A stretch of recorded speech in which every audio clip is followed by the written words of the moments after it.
Eh bien, aujourd'hui, j'ai décidé de faire une vidéo flash sur le thème du partenariat.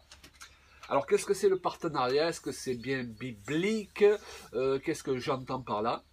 Eh bien, certaines personnes ont à cœur, et il faut les encourager dans ce sens, de passer du stade de ce que j'appelle de spectateur à acteur. C'est-à-dire qu'elles décident d'être partenaires avec nous, et cela sous une forme particulière, en nous soutenant, que ce soit de manière ponctuelle, occasionnelle, donc, ou régulière, en envoyant des offrandes. Celles-ci peuvent être petites, elles peuvent être grandes en fonction de ce que Dieu met sur le cœur de chacun et des possibilités de chacun, évidemment.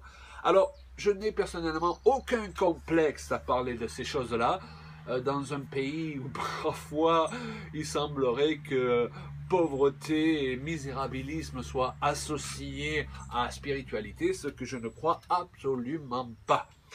Et je n'ai aucun complexe à parler de ce thème parce que la Bible nous dit que Jésus lui-même avait des partenaires. Waouh! Donc je suis appelé à marcher sur les traces du Seigneur. Et si je me positionne en personne qui critique ceux qui reçoivent des soutiens pour les aider à exercer leur ministère, eh bien je me retrouve à critiquer Jésus lui-même. Donc que ce soit clair, l'apôtre Paul également, eh bien, il ne faisait pas vivre qu'en faisant des tentes, comme certaines personnes ont essayé de nous le faire croire, en sortant certains versets bibliques de leur contexte. En fait, il se retrouvait à faire des tentes lorsqu'il n'avait plus de soutien. Mais dès qu'il recevait ces soutiens, que Timothée venait le rejoindre, la Bible nous dit qu'il se donnait à fond pour le ministère. Et il nous fait comprendre, lorsqu'il parle aux Corinthiens à qui il a apporté gratuitement l'évangile, que ce gratuitement est tout relatif, parce qu'il avait dépouillé, façon de parler, le terme est un peu fort, mais qu'il avait reçu donc des soutiens d'autres églises pour pouvoir leur apporter à eux gratuitement le message de l'évangile. Et en même temps, il est important de préciser que nous sommes vraiment tout à fait conscients des abus qui existent dans ce domaine-là.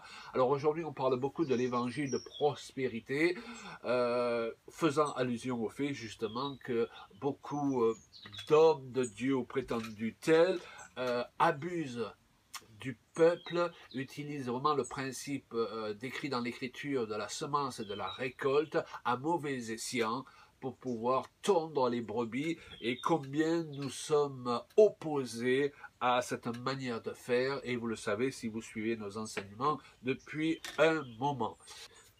Simplement, je pense que l'expression évangile de prospérité n'est pas la bonne, elle est mal utilisée, parce que l'évangile par essence est là pour nous aider à prospérer, parce que prospérer consiste à passer d'un état à un état meilleur. Et je crois que chacun de vous, vous avez envie pour vous-même et pour vos enfants que régulièrement ils passent d'un état à un état meilleur. Donc vous croyez à la prospérité, simplement nous ne croyons pas à être abusés, manipulés dans ce domaine-là des finances. Alors le problème, voyez-vous, c'est que beaucoup de ministères comme nous, eh bien, nous payons un peu les pots cassés de toutes ces personnes qui sont dans les abus, parce qu'après beaucoup de chrétiens font un amalgame dès qu'on se permet de parler sur le sujet si délicat de l'argent et du partenariat.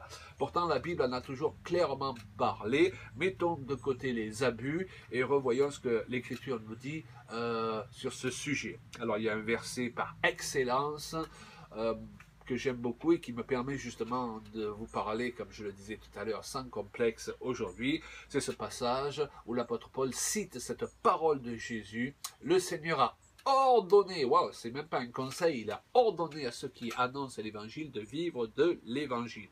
Donc je voulais simplement vous encourager à travers cette vidéo à soutenir ce ministère si Dieu vous le met à cœur, parce que je vais quand même vous préciser que nous croyons que pas un seul centime ne sera multiplié, et même pas un seul centime de don ne sera agréable à Dieu s'il n'est pas donné avec joie et selon la direction du Saint-Esprit. Donc nous ne faisons pas partie de ces gens qui disent allez, donnez à tout prix, l'essentiel c'est de donner, ne réfléchissez pas. Oui, surtout réfléchissez, mettez-vous devant Dieu et suivez ses directives. C'est absolument ce que nous voulons, être soutenus par des personnes qui ont reçu directement d'en haut de le faire. Alléluia. Encore un verset que j'aime beaucoup, Éphésiens 4,16, qui nous dit que c'est de lui, et grâce à tous les liens de son assistance, que tout le corps de Christ, bien coordonné et formant un solide assemblage, tire son accroissement selon la force qui convient à chacune de ses parties et s'édifie lui-même dans l'amour. Ce que nous dit ce verset, c'est que c'est en se mettant au service les uns des autres, en échangeant nos capacités, nos dons, alléluia, que le corps peut grandir, peut se fortifier et accomplir la tâche qui lui a été assignée sur cette terre. Voilà, il y aura une seconde vidéo flash sur ce même thème pour vous expliquer quels sont les différents départements dans lesquels nous investissons, les dons que nous recevons. En attendant, soyez richement bénis et si le Seigneur parle à votre cœur, que vous appréciez ce ministère et que vous voulez bien faire partie de ceux qui le soutiennent, qui passent de spectateurs, c'est-à-dire qui ne se contentent pas seulement d'être bénis, mais qui veulent bénir à leur tour, à acteurs, eh bien, nous vous en serons reconnaissants et ça sera apprécié. Vraiment que le Seigneur vous bénisse. À suivre.